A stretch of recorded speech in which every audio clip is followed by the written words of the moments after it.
आज का हमारा चैप्टर है Islamic leviathan Islam and the making of state of power, okay, by Hussain Nasr. We will look into its overview.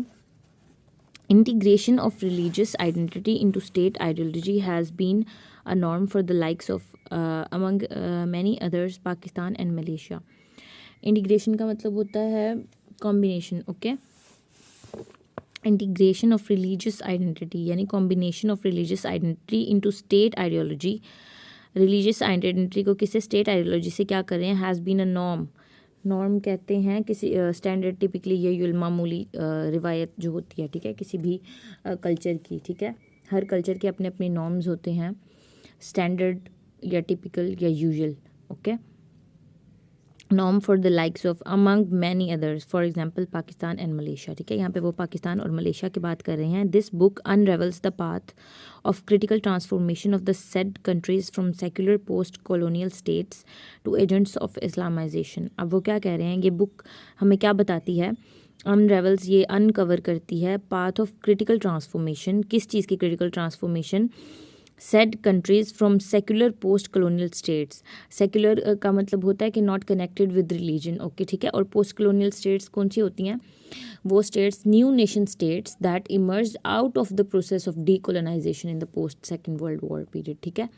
जब second world war के जो बाद जो से पहले जो डीकोलोनाइजेशन हुई थी, ठीक है, तो उससे जो स्टेट्स इमर्ज हुई थी उसको कहते हैं post colonial states to agents of Islamisation, ठीक है. किसको, किससे, एजेंट्स ऑफ इस्लामाइजेशन से. Delineating the role of state. Delineating का मतलब होता है डिस्क्राइब करना, portray something precisely, okay. Delineating the role of state in embedding Islam in politics, ठीक है. इस्लाम को किस में, पॉलिटिक्स के थ्रू इम्बेड करते हुए. इम्बेड यानी उससे उसमें वो एक चीज़ जो इम्बेड कहते हैं, जो इंट्रेंच्ड हो वो चीज़, ठीक है, उसमें फिक्स हो. It distinctly shows how it was done so only to serve their state's own interest. Distinctly shows how it was done, ठीक है. ये शो करती है कि ये कैसे हुआ था. Only to serve their state own interest, अपनी ही स्टेट के इंटरेस्ट, ठीक है.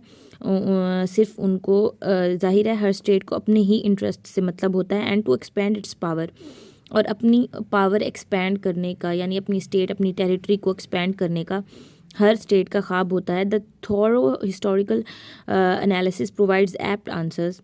यानी अगर हम थोरो हिस्टोरिकल एनालिसिस देखें, वो हमें क्या प्रोवाइड करती है, एप्ट आंसर्स, मुनासिब. एप्ट का मतलब होता है मुनासिब answers to queries related to the, यानी जो हमारी क्वेश्चंस हैं related to the rationale. Rationale का मतलब होता है अक्लियत यानी reasoning, time, mechanism and consequences of state interest becoming anchored in Islamisation, ठीक है. स्टेट के जो इंटरेस्ट हैं वो कैसे इस्लामाइजेशन से एंकर्ड का मतलब होता है लंगर अंदाज, यानी टू मेक समथिंग और someone stay in one position by fostering him, ठीक है, बाय फास्टनिंग हिम. तो ये एंकर्ड का मतलब होता है. यानी हम यहाँ पे क्या देख रहे हैं कि जो भी इसके थ्रू हमें जो हिस्टोरिकल एनालिसिस के थ्रू जो रैशनैल, जो टाइम, जो मैकेनिज्म और जो कंसिक्वेंसेस मिलते हैं of state interest becoming anchored in Islamisation. जो स्टेट के जो इंटरेस्ट हैं वो क्या होते जा रहे हैं, इस्लाम के साथ एंकर हो रहे हैं, ठीक है. नेक्स्ट हम देखते हैं कि इसका ओवरव्यू हो गया. अब कि हमने देखा है ना कि Islamic Leviathan Islam and the making of state of power. हमने क्या देखना है इसमें, इस्लाम के बारे में देखना है and the making of state of power. ये हुसैन नसर हमें इसके बारे में बताते हैं. हमने इसका ओवरव्यू देख लिया, शॉर्ट सा ओवरव्यू है. नेक्स्ट हम देखेंगे कि इसमें हमें कितने टेक अवेज मिलते हैं इस बुक से. 4 टेक अवेज हमें इस बुक से मिल रहे हैं. The origin of Pakistan and Malaysia, इसमें हम पाकिस्तान और मलेशिया के बारे में देखेंगे. Let's start. Malaysia and Pakistan are products of British colonialism. ये तो हम सबको पता है, जिन्होंने हिस्ट्री पढ़ी होगी आपको पता होगा, या कभी आपने कॉलोनियलिज्म के बारे में भी सुना होगा.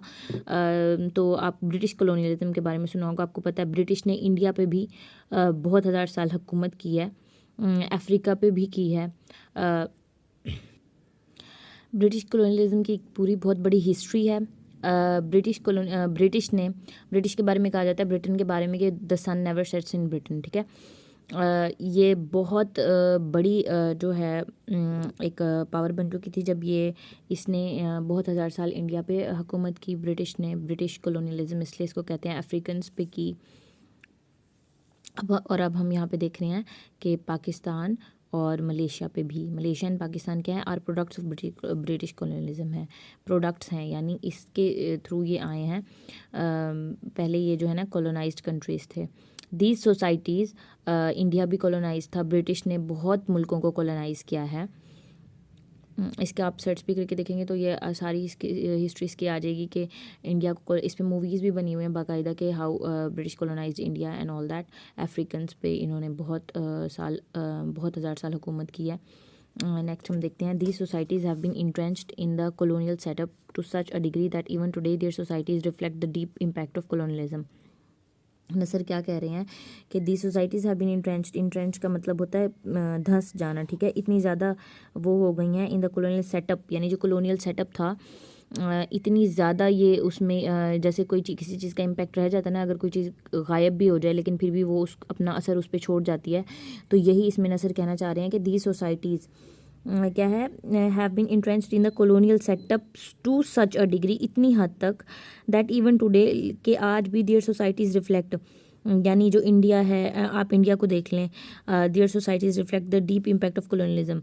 इंडिया को देख लें, आज भी इंडिया में कॉलोनियलिज्म के बहुत सारे इफ़ेक्ट्स, आफ्टर इफ़ेक्ट्स, जैसे कोई चीज़ अगर कोई वॉर भी होती है तो उसके आफ्टर इफ़ेक्ट्स होते हैं, ठीक है, और अगर कोई कंट्री कॉलोनाइज्ड भी होता है तो उसमें भी उसके आफ्टर इफ़ेक्ट्स होते हैं। जैसे कि इंडिया में देख लें, आज तक इंडिया में इंग्लिश बोली जाती है और इंग्लिश बोलने को बहुत, तो ये भी कॉलोनियलिज्म के आफ्टर इफ़ेक्ट्स हैं कि वो इंग्लिश मीडियम को, यानी इंग्लिश को जो कि सिर्फ एक मीडियम है, उसको वो क्या समझते हैं कि इंटेलिजेंस के वो समझते हैं कि ये अगर जो जितना इंग्लिश बोलेगा वो इतना इंटेलिजेंस, और इसी तरह और भी बहुत फैक्टर्स हैं जो कॉलोनियलिज्म के बाद भी उसी कंट्री में रह जाते हैं। कॉलोनियलिज्म होता है कि कोई कंट्री किसी कंट्री पे बाय फोर्स या बाय मिलिट्री फोर्स कब्ज़ा कर ले, ठीक है, कब्ज़ा कर ले और उसके बाद उसकी टेरिटरी को अपनी टेरिटरी बोलने लगे और उस पर हमला करके उसको अपनी जागीर बना ले और फिर वहाँ पे इम्पोज अपना कल्चर इम्पोज करें ज़बरदस्ती, तो इसको कहा जाता है कॉलोनियलिज्म। जो कंट्री ऐसा करता है उसको कॉलोनियल कंट्री कहा जाता है, और जिन पे किया जाता है उनको कॉलोनाइज्ड पीपल कहा जाता है, ठीक है। तो कॉलोनियलिज्म के बाद भी जब ये ख़त्म भी हो जाता है तो इसके आफ्टर इफ़ेक्ट्स रह जाते हैं, इम्पैक्ट सोसाइटी पे रह जाते हैं, यानी वो अपना असर छोड़ जाता है, जैसे कि ये ब्रिटिश के साथ हुआ। नसर यही कह रहे हैं, that is precisely because imperialism never actually seize to exist. वो क्यों कह रहे हैं कि ऐसा क्यों है, क्योंकि imperialism never actually seize to exist, क्योंकि इम्पीरियलिज्म ख़त्म नहीं हुआ। इम्पीरियलिज्म का क्या मतलब होता है, a policy of extending a country's power and influence through colonisation by use of military force और अदर मीन्स, ठीक है, ये मैंने आपको भी पीछे भी बताया। यही इम्पीरियलिज्म होता है कि अपना कल्चर इम्पोज करना, किसी और कंट्री को कॉलोनाइज करके उसको हमला करके थ्रू मिलिट्री जो है उसको क्या कर लेना, कब्ज़ा कर लेना उसके ऊपर, ठीक है, by military force and other means, तो इसको इम्पीरियलिज्म कहा जाता है। इसलिए तो वो कह रहे हैं कि precisely because imperialism never actually seize to exist, it was merely supplanted. Supplanted का भी वही मतलब है, इंट्रेंच्ड वाला, कोई चीज़ इम्प्लांट कर देना, by those who control the levers of power, ठीक है, इट वॉज मेयरली सप्लांटेड। ये किसने सप्लांट किया, बाय, और बाय किसके थ्रू ये सप्लांट हुआ, who control the levers of power, कौन, जो लिवर्स ऑफ पावर कंट्रोल करते हैं। सप्लांटेड का मतलब होता है रिप्लेस कर देना, सुपरसीड कर देना या डिस्प्लेस कर देना, okay. Control levers of powers की through both states were born weak, क्या है, दोनों स्टेट्स यानी मलेशिया और पाकिस्तान बॉर्न वीक, जो क्या है ये बहुत, यानी कोई चीज़ जब वजूद में आती है तो जब ये वजूद में आई थी तो ये बहुत कमज़ोर थी। Both underwent the initial successes and failures of state leaders. अब बोथ अंडरवेंट का मतलब होता है गुजरा, एक्सपीरियंस किया या गो थ्रू, ठीक है। दोनों ने क्या, किससे गुजरे, the initial successes and failures, successes से भी गुजरी और फेलियर से भी, ऑफ स्टेट लीडर्स, ठीक है, स्टेट लीडर्स की।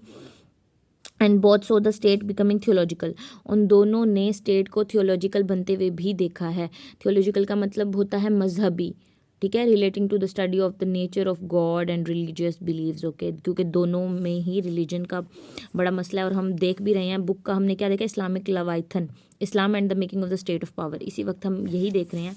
अब हम इन दोनों स्टेट्स के बारे में यही देखेंगे। And both so that state becoming theological, दोनों स्टेट्स क्या हैं, थियोलॉजिकल बनते हुए भी देखा है। The way the leaders in both the countries engage religion and culture to achieve their goal of change set the stage of the more concerted use of Islam to serve state power from the 1980s on। कह रहे हैं 1980 के बाद से ही जो leaders हैं दोनों countries के, engaged religion and culture to achieve their goal, उन्होंने क्या किया, रिलीजन को और कल्चर को अपना अचीव गोल करने के लिए यानी यूज़ किया, to goal of change and set the stage for the more concerted use of Islam. ठीक है, यानी उन्होंने और ज़्यादा रिलीजन को और कल्चर को यूज़ करते हुए टू अचीव दियर गोल, उन्होंने यूज़ करते हुए to serve state power from 1980s on. 1980 के बाद से ये बता रहे हैं कि उन्होंने स्टेट पावर को मतलब सर्व करते हुए ये चीज़ें यूज़ की, किसको, इस्लाम को और अपने कल्चर को। इन बोथ स्टेट्स में इनएविटेबिलिटी यानी नागुज़ीर, इनएविटेबिलिटी का होता है नागुज़ीर होना, किसी चीज़ के बगैर गुजारा ना होना, of embracing Islamic ideology in politics was observed shortly. क्या कह रहे हैं कि उन्होंने, उनके लिए इस्लाम को इग्नोर करना इनएविटेबल है, नागज़ीर है, वो नहीं कर सकते। इस्लामिक आइडियोलॉजी बहुत ज़रूरी रही है दोनों कंट्रीज़ की हिस्ट्री में और पॉलिटिक्स में, वॉज ऑब्जर्व्ड शॉर्टली, उन्होंने हमेशा यानी इस्लामिक आइडियोलॉजी को पॉलिटिक्स के साथ जोड़ा है। इन केस ऑफ मलेशिया, क्योंकि दोनों ही क्योंकि इस्लामिक कंट्रीज़ हैं, that's why. In case of Malaysia the state took Islam as a useful instrument from, यही जो मैंने पीछे बात की, देखें आप। अब मलेशिया का वो कह रहे हैं कि इन केस ऑफ मलेशिया में the state took Islam as a useful instrument, क्या किया है, स्टेट यूजफुल इस्लाम को क्या एज ए यूजफुल इंस्ट्रूमेंट इस्तेमाल किया फॉर प्रोमोटिंग सोशल कोहेजन।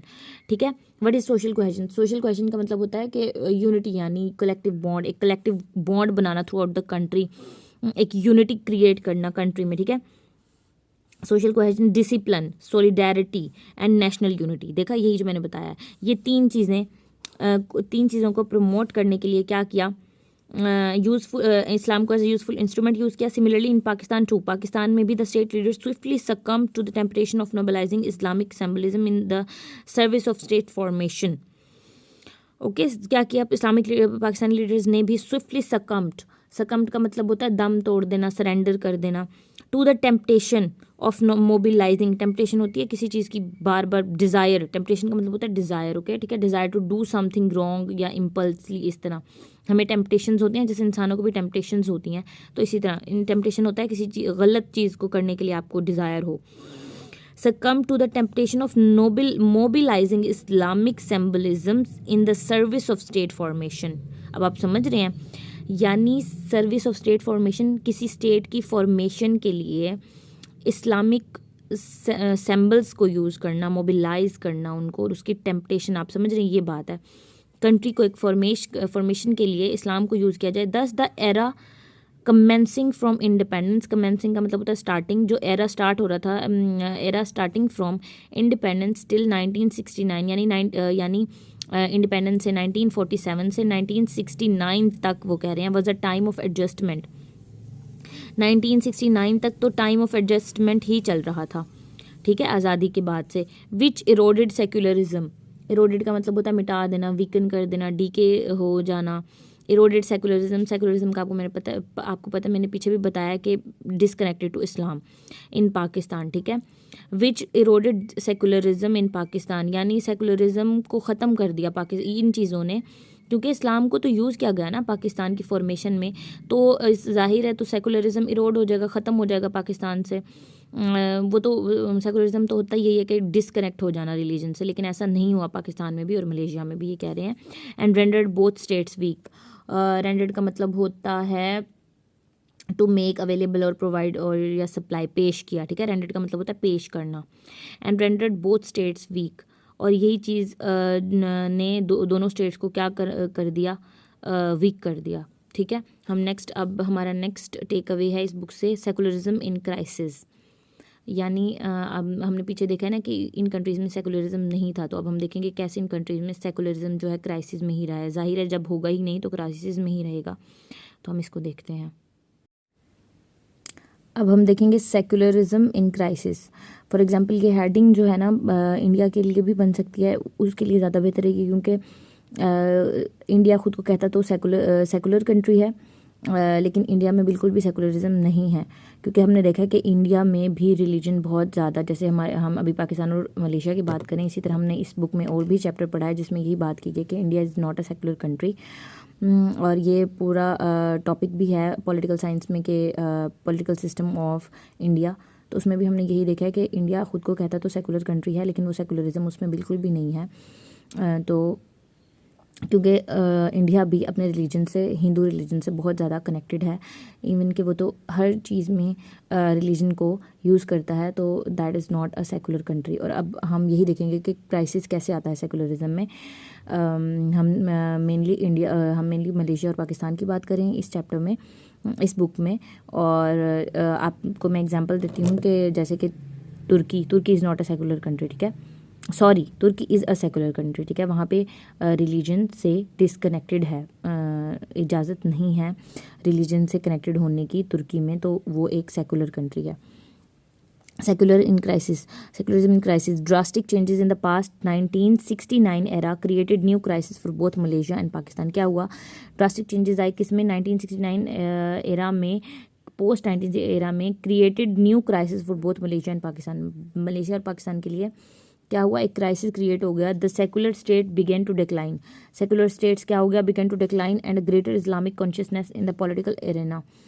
क्या हुआ? एक ग्रेटर इस्लामिक कॉन्शियसनेस जो है पॉलिटिकल एरेना में वो स्टार्टिंग टू इमर्ज, ठीक है, हुई।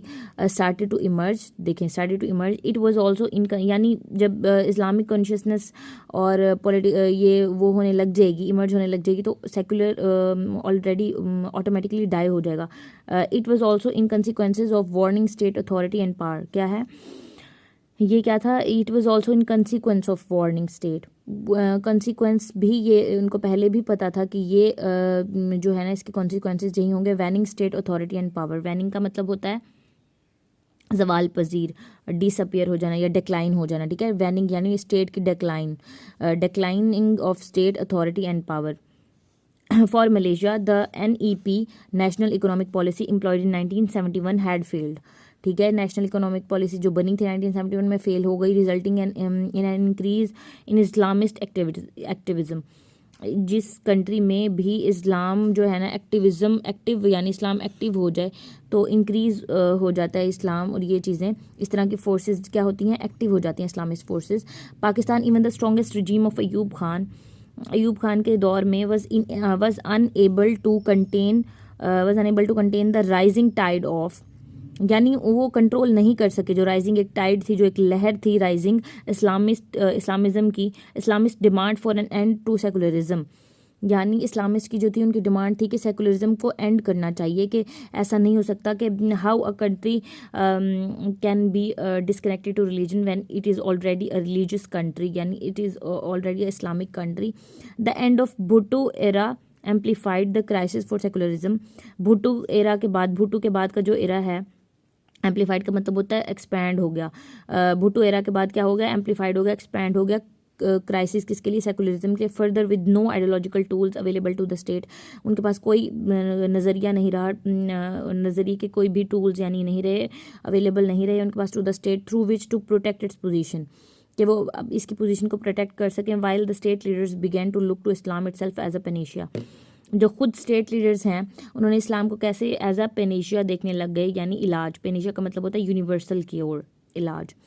जो खुद स्टेट लीडर्स हैं वो began to look to Islam, वो खुद इस्लाम की तरफ आ गए, itself as a panacea, as a cure, as a इलाज के तौर पे वो खुद इस्लाम की तरफ यानी ज़्यादा उनका झुकाव हो गया। Okay, let's move to the next page and next take away from this book. देखिए हमारा है the period of ideological tumult. Tumult का मतलब होता है हंगामा, टर्मोइल, अप्रोर या डिसऑर्डर, ठीक है। यानी जब आइडियोलॉजिकल यानी एक नज़रियाई तौर पे एक टर्मोइल आ गया था, तो अब हम उसके बारे में देखेंगे। हमारा next take away, the author calls the post 1970s era a period of ideological tumult. Hossein Nasr क्या कह रहे हैं, इस एरा को आइडियोलॉजिकल टमल्ट कह रहे हैं, यानी कि टर्मोइल कह रहे हैं, कि डिसऑर्डर आ गया था कंट्री में एक तरह का, in both Malaysia and Pakistan दोनों में।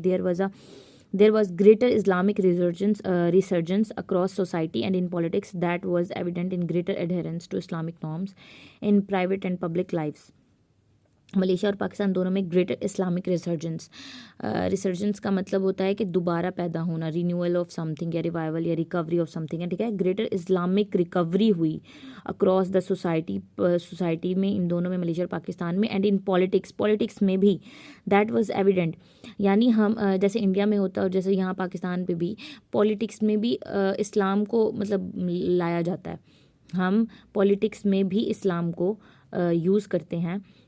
Politics that was evident in greater adherence, ठीक है, जो एविडेंट था हर जगह के सोसाइटी में रिकवरी होने लग गई इस्लाम की, ठीक है, and greater adherence to Islamic norms, ठीक है, यानी इस्लामिक नॉर्म्स जो हैं, इस्लामी रिवायतें हैं, ट्रेडिशंस हैं, in private and public lives, privately भी और पब्लिक लाइव्स में भी इस्लाम बहुत ज़्यादा आ गया, यानी सेकुलरिज्म ख़त्म हो गया। यही सेकुलरिज्म की क्राइसिस हम इसको कहेंगे, ठीक है। In Malaysia, Islamic resurgence had already started its course after the riots in 1969. Malaysia में क्या हुआ, इस्लामिक रिसर्जेंस यानी रिकवरी पहले से ही स्टार्ट हो चुकी थी आफ्टर द रियॉट्स, ठीक है, यानी तबाह, रियॉट्स कहते हैं तबाह कुन, ये जो धमाके वगैरह होते हैं इनके बाद से ही, 1969 के बाद से, मोस्ट प्रोमिनेंटली द डाकवा मूवमेंट के बाद, aimed at making students more vigilant of their faith, यानी वहाँ के जो स्टूडेंट्स हैं उनको और ज़्यादा अपने फेथ के बारे में उनको विजिलेंट एक्टिव किया गया, and to do social work, और ज़्यादा उनको कहा गया कि सोशल वर्क उनको करना चाहिए। स्टार्टेड टू इवॉल्व, ये चीज़ें जो है ना क्या हुआ, और ज़्यादा आ गई, इवॉल्व होने लगी, ठीक है। Movements associated with it were bent upon augmenting student Islamic activism, ठीक है, क्या हुआ, इस तरह की मूवमेंट्स ने स्टूडेंट इस्लामिक एक्टिविज्म को बहुत ज़्यादा एक्टिव किया। This was further propounded bye global factors. Propounded का मतलब होता है तजवीज़ करना, पुट फॉरवर्ड एंड एडवांस करना या ऑफर करना, ठीक है। Arab where would be this was further propounded, उसको और ज़्यादा प्रमोट किया गया बाय ग्लोबल फैक्टर्स, ग्लोबली, ठीक है। अरब्स इन्फ्लुएंस, यानी इसमें अरब का भी बहुत ज़्यादा इन्फ्लुएंस था। Ties with the middle east and the Iranian revolution of 1979, क्योंकि ये भी इस्लामिक कंट्रीज़ हैं तो जाहिर है इनका इन्फ्लुएंस तो होना ही था, और इनके साथ टाइज भी बहुत अच्छी हैं एज अ मुस्लिम कंट्रीज़। इसलिए in Pakistan situation was equally alarming for secularism, Pakistan में भी अलार्मिंग सिचुएशन थी सेकुलरिज्म के लिए। Jamaat al Islami and Islami Jamiatul Tulaba, two principal Islamist actors, ये बहुत बड़े जो है ना इस्लाम के, एक तो ये इस्लामिस्ट जमात इस्लामी एंड इस्लामी जमात तलबा जो है टू प्रिंसिपल इस्लामिस्ट एक्टर्स हैं, यानी इस्लाम के बहुत बड़े ये एक वो हैं, बिल्डिंग फोर्सेस हैं।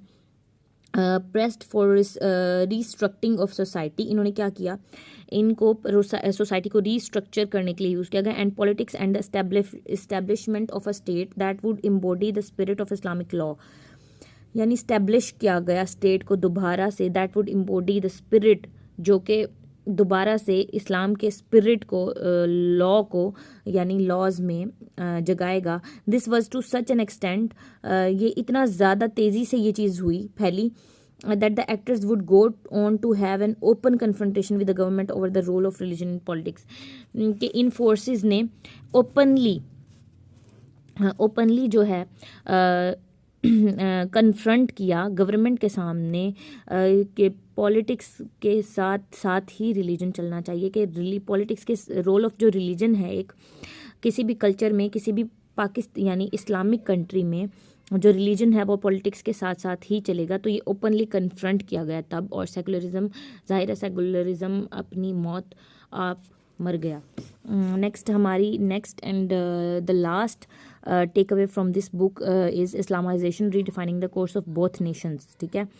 तो क्या किया, अब जाहिर है क्या हो, जब एक सेकुलरिज्म ख़त्म हो गया तो इस्लाम ने रीडिफाइन किया दोनों कंट्रीज़ यानी बोथ नेशंस, मलेशिया और पाकिस्तान के कोर्स को, जो हम इसमें देखेंगे। Although the objectives remained consistent, क्या है, दोनों के मकसद तो एक ही कंसिस्टेंट रहे, यानी कंसिस्टेंट चलते रहे, ख़त्म नहीं हुए, कंसिस्टेंटली वो रहे. There was a fundamental difference between Malaysia and Pakistan in terms of Islamisation. लेकिन इस्लाम के नज़रिए से अगर हम देखें तो मलेशिया और पाकिस्तान में बहुत फ़र्क है. According to the author, state led Islamisation in Malaysia was far more moderate in tone. वो कह रहे हैं कि अगर स्टेट लेड इस्लामाइजेशन देखी जाए, यानी स्टेट को इस्लाम से अगर हम कनेक्ट करके देखें तो मलेशिया में वो मॉडरेट ही रहा than it was in Pakistan. लेकिन पाकिस्तान में नहीं, मॉडरेट ये चीज़ नहीं रही, क्योंकि हमने देखा है कि पाकिस्तानी कुछ इस्लाम को लेकर कुछ ज़्यादा क्या है, सेंसिटिव हैं. This variation can be credited to the fact that Pakistan relied more on military. अच्छा, ये इस तरीके से देखा जा सकता है कि जो पाकिस्तान है वो ज़्यादा मिलिट्री पे रिलाई करता है, क्योंकि 70 सालों से मिलिट्री ही पाकिस्तान को चलाती आ रही है, बाकी तो सब ऐसे ही है. The priority of for Pakistan was restoring that state, क्या है, द प्रायोरिटी फॉर पाकिस्तान जो थी रिस्टोरिंग स्टेट अथॉरिटी. पाकिस्तान की प्रायोरिटी हमेशा से क्या रही कि वो स्टेट की अथॉरिटी को रिस्टोर करना चाहते थे. Also the Islamist forces in this part of the world were more radical. इस्लामी तौर पे मोर रेडिकल होने का मतलब होता है कि यानी इस्लाम को लेके ज़्यादा एक्सट्रीम होना, एक्सट्रीमिज़म, ठीक है, इस्लामिक एक्सट्रीमिज़म भी कहते हैं इसको. तो ऑल्सो द इस्लामिस्ट जो फोर्सेस हैं इन this part the world were more radical, जो है इस चीज़ को लेके वर्ल्ड उस वक्त दुनिया मतलब जो है ज़्यादा रेडिकल थी. कंबाइनिंग ऑल दिस फैक्टर्स, इस सब को देखते हुए it was likely that Pakistan would produce far more thoroughgoing and ideologically strident Islamization. या क्या है आइडियोलॉजिकल का आपको तो पता है, नज़रियाई तौर पे. स्ट्राइडेंट का मतलब होता है हार्श या रफ, ठीक है. तो क्या है, आइडियोलॉजिकली रफ इस्लामाइजेशन किसने की, पाकिस्तान वुड प्रोड्यूस करता far more thoroughgoing and ideological strident Islamisation, यानी रफ हार्श इस्लामाइजेशन बहुत ज़्यादा, यानी ये इस्लामाइजेशन भी बहुत ज़्यादा फैल गई. Even the decade of democracy following Zia's death in 1988 kept the Islamisation legacy alive albeit weekend.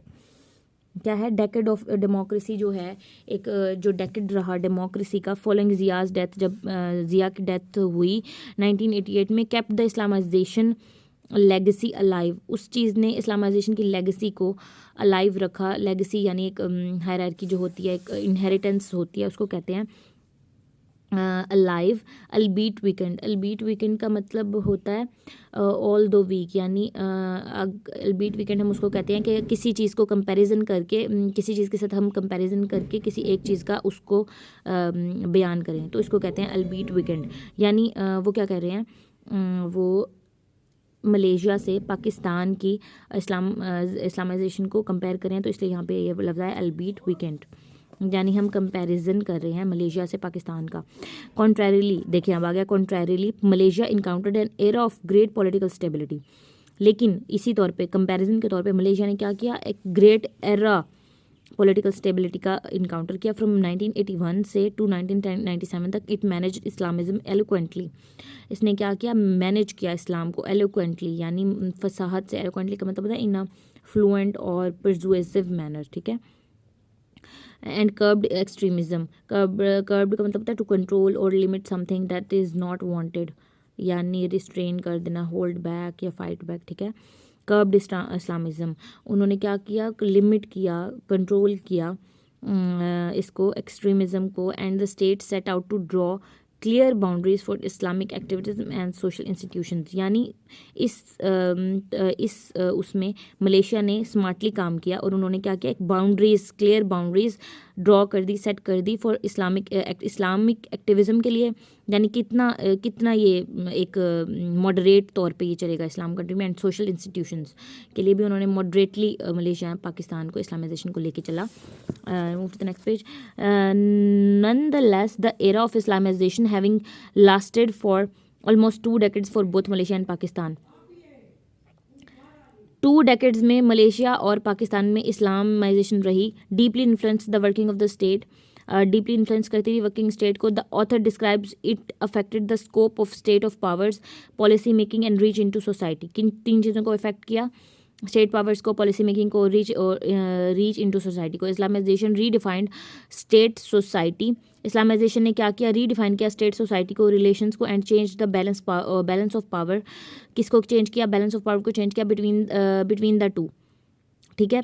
Change the balance of power को चेंज कर दिया दोनों कंट्रीज़ में। Be that as it may, it was not as much about Islam as it was about the state. लेकिन ये ज़्यादा इस्लाम के बारे में नहीं था क्योंकि स्टेट के बारे में था, because both states were emerging at that time, ठीक है। तो इस्लाम भी ज़रूरी था, लेकिन ज़्यादा ज़रूरी जो थी उस टाइम पे स्टेट थी। The first priority were to be the state, okay. तो इसी के साथ हमारा ये बुक हमारी ख़त्म होती है। हमने इसके टेक अवेज़ देख लिए हैं। हमें 4 टेक अवेज़ हमें इससे मिले थे। Islamisation, redefining the course of both nations, the period of ideological tumult, secularism in crisis, and the origin of Pakistan and Malaysia. 4 takeaways हमें इस किताब से मिले थे, जो कि बहुत इंपॉर्टेंट है। आपको ये पूरी किताब पढ़ने की ज़रूरत नहीं पड़ेगी। This is the best take aways that have been taken from this book. You don't need to read the whole book as you don't have time, because we have 45 इस बुक से 45 बुक्स इसमें हैं और 270 take Awez हैं हर book से। तो अगर हम इनको ही कवर कर लें तो ये that is enough for, more than enough for us, क्योंकि हमारे पास टाइम नहीं होता कि हम पूरी किताबें पढ़ सकें। 45 की 45 किताबें पूरी नहीं पढ़ी जा सकती, because we already have very short time for other subjects too, बिकॉज हमारे पास 12 सब्जेक्ट्स और भी होते हैं कवर करने के लिए, कंपलसरी और ऑप्शनल। तो इस वजह से हम सारी बुक्स पढ़ना अफोर्ड नहीं कर सकते। तो 45 बुक्स ये हैं ना इस बुक में, इसके अलावा भी बुक्स होती हैं, हर सब्जेक्ट की अपनी बुक्स होती हैं। तो try to just grab this information, these takeaways, you can get a lot of benefit from this, ठीक है। और उसके अलावा आपको क्या बताना था कि अभी जो हमने चैप्टर किया था, this is a chapter Islamic Leviathan. कोशिश किया करें कि ये जब टेक अवेज पढ़ने के बाद इसका ओवरव्यू दोबारा देखा करें तो आपको और ज़्यादा अच्छे से समझ आएगी। यानी पूरी बुक का ओवरव्यू है कि इस बुक में बताया क्या गया, ठीक है। तो अब ये हमने जो इसके टेक अवेज देखे थे, origin of Pakistan and Malaysia and all that, उसके बाद अब जब ये ओवरव्यू पढ़ेंगे तो आपको और ज़्यादा समझ आएगा। और कोशिश क्या करें कि रजिस्टर और पेन साथ लेके बैठा करें। इसमें जो मैं मुश्किल मीनिंग्स वगैरह बताती हूँ वो आप साथ साथ लिखते रहा करें, आपकी वोकैब उससे अच्छी होगी, ठीक है। और ये देखें, ये अब आप ओवरव्यू दोबारा पढ़ेंगे तो आपको ये बहुत अच्छे से समझ आ जाएगा कि इस बुक में था क्या क्या। इसमें 4 टेक अवेज हमने देखे थे और इसके ओवरव्यू में क्या क्या है वो आपको बहुत अच्छे से समझ आएगा। Thank you and wait for the next book.